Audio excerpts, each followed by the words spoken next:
अस्सलाम वालेकुम। आप देख रहे हैं इनसाइड पाकिस्तान। मैं हूं मोहम्मद ज़फ़ीर। इस मुल्क में सियासी, माशी और आइनी बहरान, और इस बहरान में अब मैशियत संभलती हुई नज़र आ रही है। डॉलर के मुकाबले में रुपया जो है वो तगड़ा हो रहा है। अब आहिस्ता आहिस्ता चीज़ें संभलती हुई नज़र आ रही हैं। हुकूमत पर उम्मीद है कि पाकिस्तान को हम ट्रैक पर ले आएंगे। आज एहसन इकबाल साहब भी बता रहे थे कि चीज़ें बेहतर हो रही हैं, लेकिन मुल्क में जो सियासी इंतशार है, जो आइनी बहरान है, वो ख़त्म होने का नाम नहीं ले रहा। इस वक्त पाकिस्तान तहरीक इंसाफ इलेक्शन कमीशन के खिलाफ सरापा एहतजाज है, चूँकि ममनुआ फंडिंग केस के बाद खेल एक बार फिर दिलचस्प हो चुका है और जो सियासी जमूद था वो बरकरार है। कहा यह जा रहा था कि शायद पंजाब के इलेक्शंस के बाद माहौल बदल जाएगा, लेकिन पीडीएम और हुकूमत जो है वो पाकिस्तान तहरीक इंसाफ को हर तरफ से घेर रही है और कोशिश है कि पाकिस्तान तहरीक इंसाफ के ऊपर इस केस में पाबंदी लग जाए। कानूनी लिहाज से क्या किसी पार्टी पे ममनुआ फंडिंग इकट्ठे करने पर उससे पाबंदी हो सकती है या नहीं? इमरान खान साहब एज पार्टी चेयरमैन क्या उनको इस्तीफ़ा देना चाहिए या नहीं? कानून क्या कहता है, इस पर भी बात करेंगे। और हमारे जो पॉलिटिकल स्टेक होल्डर्स हैं वो सियासी बसीरत का मुजाहरा करते हुए आगे बढ़ने की कोशिश क्यों नहीं कर रहे? मामलात उलझते हुए क्यों नज़र आ रहे हैं? एक तरफ माशी बहरान है तो दूसरी तरफ सियासी बहरान भी है, और न सिर्फ सियासी बल्कि आइनी बहरान भी। चूँकि इदारे एक दूसरे के ख़िलाफ़ खड़े हैं और जो भी पॉलिटिकल स्टेक होल्डर्स हैं, किसी एक के ख़िलाफ़ जब फैसला आता है तो दूसरा एहतजाज करने निकल जाता है। ऐसा क्यों है और पाकिस्तान इन तमाम नामुसाद हालात में आगे कैसे बढ़ सकता है? वे फॉरवर्ड क्या होगा? इन तमाम इश्यूज़ पे बात करेंगे। हमारे साथ पैनल में मौजूद हैं, स्टूडियो में तशरीफ़ रखते हैं जनाब इमरान मिर्ज़ा साहब, सीनियर रहनुमा हैं पाकिस्तान तहरीक इंसाफ के। मिर्ज़ा साहब खुश आमदीद कहते हैं आपको प्रोग्राम में। उनके साथ तशरीफ़ रखती हैं मसरत न्याज़ी साहिबा, सीनियर रहनुमा है पाकिस्तान पीपल्स पार्टी से। न्याज़ी साहिबा खुश आमदीद कहते हैं आपको भी। Thank you. टेलीफोन लाइन पे हमारे साथ मौजूद हैं जनाब डॉक्टर निसार चीमा साहब, सीनियर सियासतदान MNA मुस्लिम लीग नून। डॉक्टर साहब खुश आमदीद कहते हैं आपको प्रोग्राम में।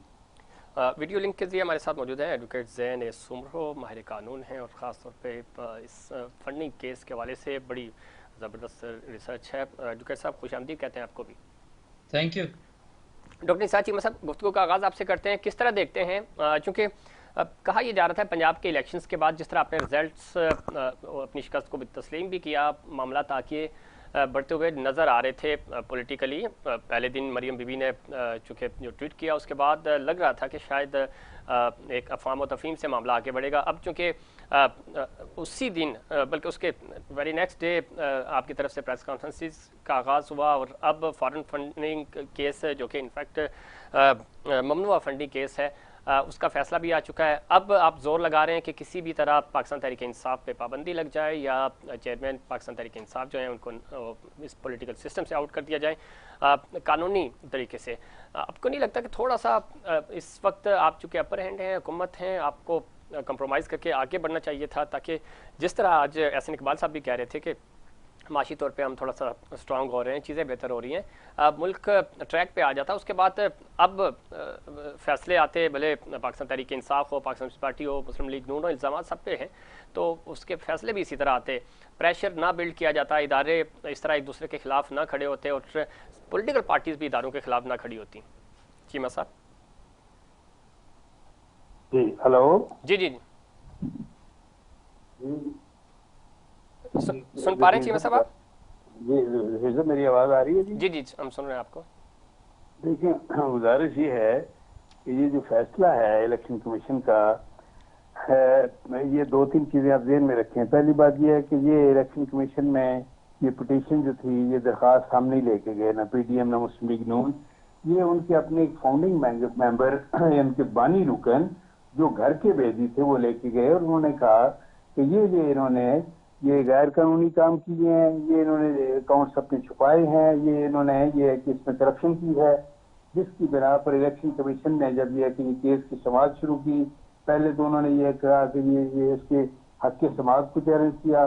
फिर उन्होंने जब इलेक्शन कमीशन ने अकाउंट्स मांगे तो फिर ये जो तफसील थी वो भी अधूरी थी और काफी अकाउंट्स छुपा लिए। जब उन्होंने स्टेट बैंक के जरिए अकाउंट्स की सारी तफसील ली इलेक्शन कमीशन ने, पता चला कि ये तो 13 या 16 अकाउंट जो है इन्होंने कंसील किए हुए थे, छुपाए हुए थे, शो ही नहीं किए थे। फिर जब समाज शुरू हुई तो आपको याद है जहीर साहब कि इन्होंने बार बार दरखास्तें दी कि जी इसको खुफिया रखा जाए, इसको ये है कि ओपन न किया जाए, आवाम के सामने ये हकायक ना है। जाहिर है कि दाल में काला था, दामन साफ नहीं था, इसी वजह से ये दरखास्तें देते रहे। और फिर यह है कि जब बिलाखिर पता चला कि ये तो झूठे हलफनामे जमा करवाते रहे। ये तो ये है कि 13 से या 16 अकाउंट इन्होंने छुपा लिए, फिर गैर मुल्की लोगों से, गैर मुल्की शहरियों से, हिंदुस्तानियों भारतीयों से, ये भारतीय शहरियों से ये कि फंड्स लेते रहे। यानी ममनूआ फंडिंग, जिसकी ये हमारे मुल्क के आईन कानून जो है इजाजत नहीं देता, उससे ये उस तरह की फंडिंग ये रेज करते रहे, उन लोगों से फंड लेते रहे।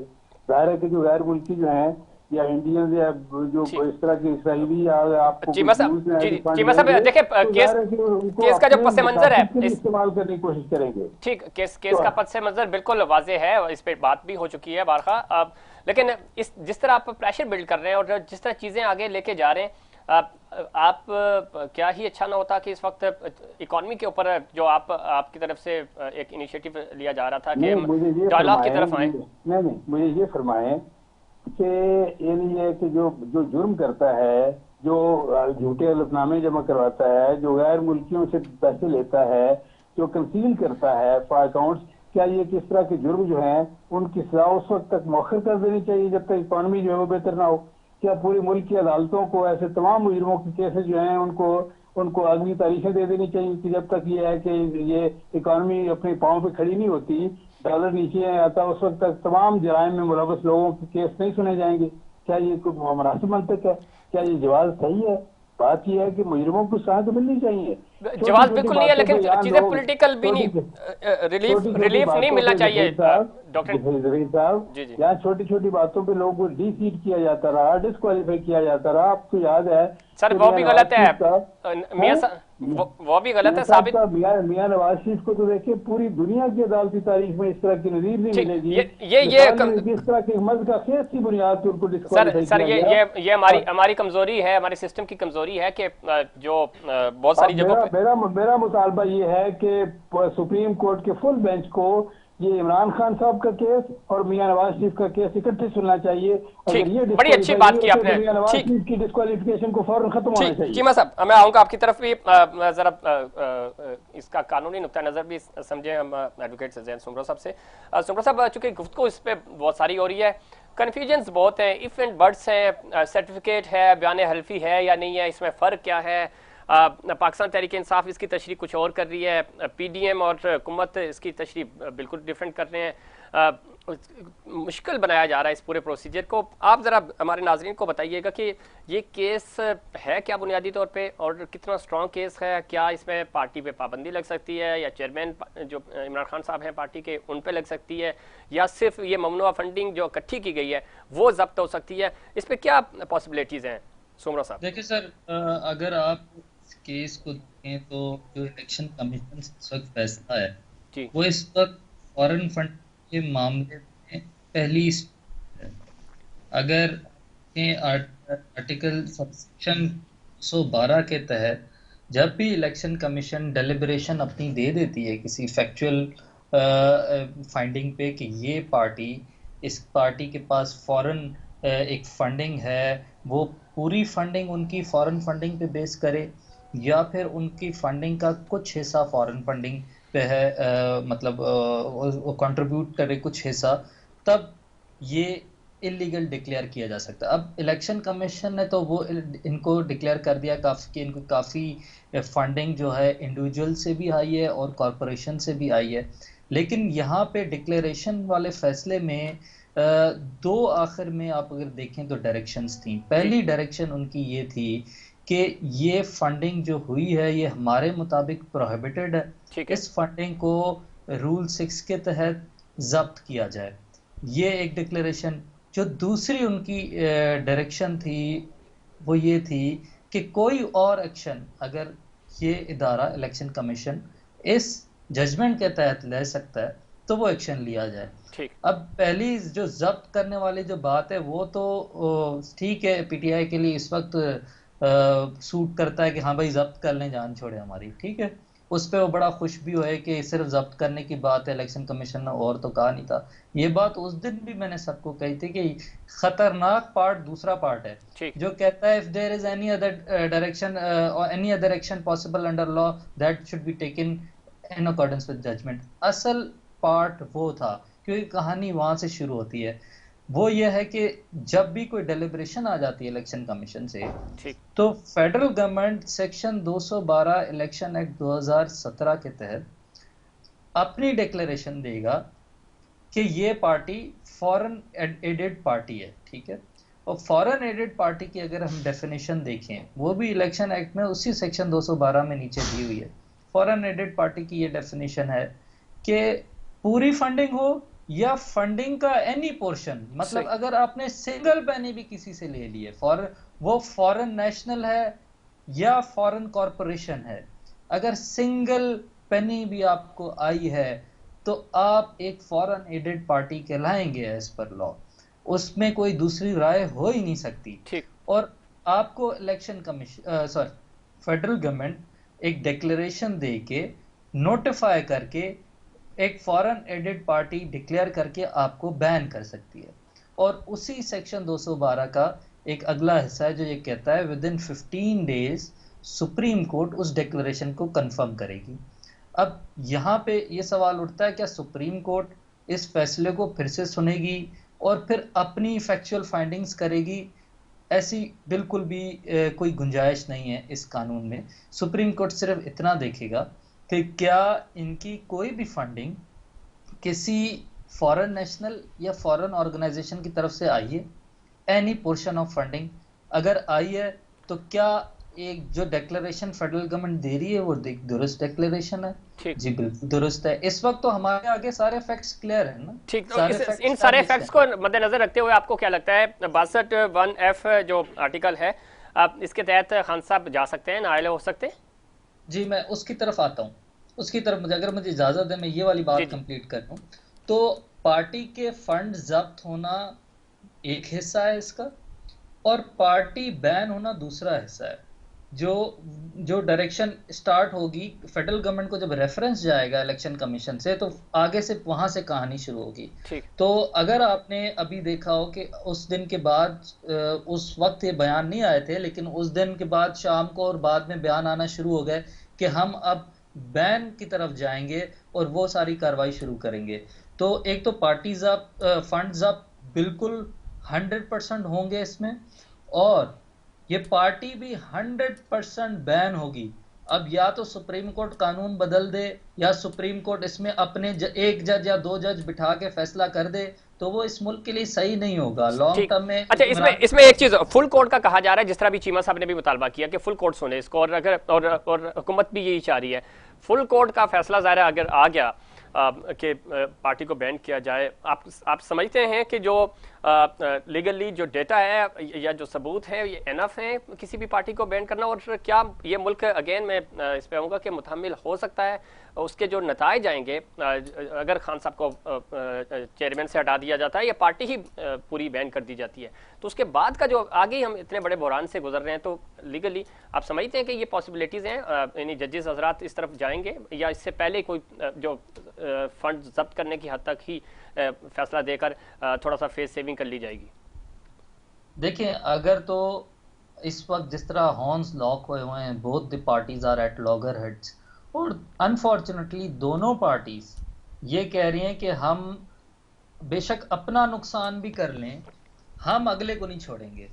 तो ये एक अनफॉर्चुनेट बात है। अगर ये सूरत हाल रही तो इस वक्त इमरान खान का इस फैसले की हद तक सस्टेन करना बहुत मुश्किल हो जाएगा, क्योंकि अब कानूनी तौर पे 4 कॉर्नर्स में ये पोजीशन लॉक हो चुकी है। ठीक। सुप्रीम कोर्ट और कोई भी इदारा इसमें कुछ नहीं कर सके। हाँ, फेडरल गवर्नमेंट, वो आपको पता है हमारे पास जो है अदर फैक्टर्स बहुत होते हैं, फेंसिंग फैक्टर्स होते हैं जो रोल प्ले करते हैं कहानी में। अगर किसी ने दोनों पार्टीज को बिठा के सुलह करा दी, तब तो ये बैनिंग से पार्टी बच सकती है। या सुप्रीम कोर्ट की तरफ से कोई, मैं माजरत के साथ ये लफ्ज कहना चाहूँ, किसी तरीके से कोई कॉन्स्पिरेसी होती है, ठीक। तो तब भी वो बचाया जा सकता है खान साहब को। नहीं तो कानूनी पोजीशन बिल्कुल क्लियर है, इस केस में ये पार्टी बैन हो सकती है। ठीक है, बहुत शुक्रिया नहीं। एडवोकेट ज़ैन सुमरो, बड़ी तफसील से बता रहे थे कि ये इस केस में पाकिस्तान तहरीक इंसाफ कहाँ स्टैंड कर रही है, और इस पे पार्टी पे पाबंदी भी लग सकती है, और ममनुआ फंडिंग जो इकट्ठी की गई वो जब्त भी की जा सकती है।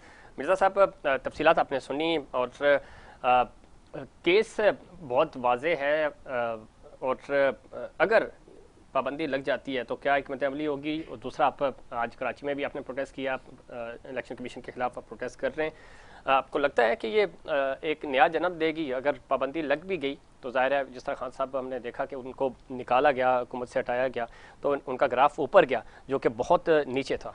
जी अस्सलाम वालेकुम। देखिए ज़फ़ीर भाई, बात यह है कि जिस तरह से आपको पता है एक साजिश स्टार्ट हुई, तो ये उसी साजिश का तमाम चीज़ें तसलसल हैं जिन्होंने प्लान किया हुआ था कि किस तरीके से, चूँकि इन्होंने देख लिया कि आवाम इस वक्त पीटीआई के साथ है, इमरान खान के पीछे खड़ी हुई है और एक वाज़ेह सबूत है। उसके बाद ये उन्होंने कहा कि जी अब इलेक्शन कमीशन की 8 साल से था, ये पेंडिंग में थे मामला जो थे हमारे। अच्छा, बात ये है कि चलें ठीक है, 40,000 डोनर्स पूरे वर्ल्ड से जो कि फंडिंग हम जिन्होंने हमें फंड्स भेजा, उसमें से इन्होंने 16 निकाले। चलिए ठीक है जी, मान लिया आपने 16 निकाले, लेकिन आप उसको जस्टिफाई तो करें। उसमें अब पाकिस्तानी जो लोग हैं, जिस तरीके से जैनटेक वाले जो टैक्स वो आए अभी फैसलाबाद से, वो पाकिस्तानी है, उसने 10,000 उसको फॉरेन फंडिंग में डाल दिया। फिर दूसरा, आज खातून ने उनकी भी वीडियो सामने आ गई, एक लड़का उसकी भी वीडियो सामने आ गई। फिर दूसरा ये एक सिंगापुर से आए $27,500, उसकी चूंकि मिसेस फॉरेनर देखें। तो नहीं, ये तो आपके पास मौका है ना, आप ज़्यादा केस लेके जाएंगे। दरअसल मैं कंप्लीट कर लूँ आपको बात। देखें, ये मैनिपुलेट कर रहे हैं चीज़ों को। अच्छा, ये मैनिपुलेट कर रहे हैं कि जी वो चूंकि बीवी जो है उसकी इंडियन थी। देखिए मेरे रिश्तेदार भी इंडिया में रहते हैं, हर इंसान को किसी भी जगह शादी कर सकता है। उसकी ज्वाइंट अकाउंट था, उन्होंने कहा जी आधे पैसे उसके ऊपर कन्वर्ट करके जी इसकी फॉरेन फंडिंग हो गई। ठीक, कैसे? ये तो बिल्कुल, ये तो मतलब ना समझ में आने वाली बात है। फिर दूसरी बात ये, जो 40,000 जो हमारे डोनर्स हैं जिन्होंने फंड्स दिया, उसका पूरा ऑडिट होता है, तमाम चीज़ें। अच्छा, फिर ये इन्होंने कहा जी खुफिया कोई हमने खुफिया नहीं रखा। देखिए एक पर्सनल इंसान की वो होती है कि जी आप हमारा नाम जाहिर नहीं कीजिएगा, ठीक है। अगर पाकिस्तानी ऐसा भी होता तो उस ख्वाहिश के ऊपर ऐसा नहीं कि कोई गलत कोई इस तरह से फंड किया हो या कोई गलत इस्तेमाल किया हो। ठीक है, चले आते हैं इस पे कि खुफिया क्या था और क्यों नहीं, और क्यों बताना चाहिए, ये भी बड़ा ज़रूरी है। मसलन अली साहब, पाकिस्तान इस बात की चूँकि इल्ज़ाम तो लगते हैं फॉरेन फंडिंग का, अभी मैं चीमा साहब से भी पूछूंगा, और आप चेयरमैन आपके बिलावल भुट्टो साहब नून लीग पे नवाज शरीफ साहब पे इल्ज़ाम लगाते थे, वो आप पे लगाते हैं। फंड्स आपके पास भी आए, कोई उसामा बिन लादेन से ले रहा था, कोई सऊदीया से ले रहा था, किसी को इंडिया से पैसे लेने के इल्ज़ाम हैं। तो इल्ज़ाम पे तो ये केस फिर हर पार्टी का खुलेगा, जिस तरह आपका भी है। इलेक्शन कमीशन पहले कह चुका है कि जो चीज़ें हमारे पास शेड्यूल थी इसलिए हमने पहले पीटीआई का केस सुनाया, अगला आपका भी हो सकता है। तो पॉलिटिकली आप नहीं समझते, चीमा साहब तो कह रहे हैं कि हम रिलीफ नहीं देंगे, ऐसा होना भी नहीं चाहिए, लेकिन आप नहीं समझते कि वाकई में अगर ये रीत चल पड़ी तो फिर मामला तो सब इसमें घर तो सभी के आएंगे। बिस्मिल्लाहिर्रहमानिर्रहीम। देखिए मेरे भाई, बात दरअसल ये है कि आपने कहा कि अगर हमारा खुल गया, यानी पाकिस्तान पीपल्स पार्टी का, तो पाकिस्तान पीपल्स पार्टी पर जो खान साहब की अपनी गवर्नमेंट रही है उस पर इन्होंने कितने एलिगेशंस खुद लगाए, और कितनी दफ़ा मेरे को चेयरमैन को इवन के चेयरमैन भी गए और दीगर जो मेरी टॉप लीडरशिप थी सबको बुलाया। और हमने तो नहीं कहा कि जी जो कुछ आपके पास मौजूद है तो वो इतने टाइम में आप उसको साबित करते। अगर आपके पास 8 साल के अंदर सफ़ीर फॉरेन फंडिंग केस का रिजल्ट आया तो खान साहब और बशमूल उनकी क़यादत के वो शोर मचा रहे हैं, तो मैं समझती हूँ कि चोर मचाए शोर का ज़्यादा इनको तस्करा आता है, क्योंकि खान साहब खुद ही कहते थे कि जी इदारों को खुद मुख्तार होना चाहिए। आज वो इलेक्शन कमीशन पे उंगली उठाते हैं कि इन्हें बरतरफ हो जाना चाहिए। देखिए, अगर वो कहते हैं कि जी ये इलेक्शन कमीशन इनके कहने पे लगाया हुआ है, तो खान साहब क्या ही अच्छा होता कि अगर खान साहब इक़्तिदार से साइड लाइन हुए थे तो इलेक्शन कमीशन की तो बाद में बात आती है, खान साहब खुद अपोजिशन में बैठते, मजे तो ले लिए इक़्तिदार के, अपोजिशन में बैठे क्यों नहीं? जब उन्हें पता था कि अगर ऐसा कुछ होने जा रहा है तो अपोजिशन में बैठते। मसला ये अपोजिशन पसंद नहीं है ना, आप अपोजिशन में नहीं बैठे थे, आपने कहा 2018 के इलेक्शन नहीं मानते। खान साहब कहते हैं कि मैं पीडीएम वालों के साथ नहीं बैठूंगा, इंपॉर्टेंट गवर्नमेंट के साथ नहीं बैठूंगा।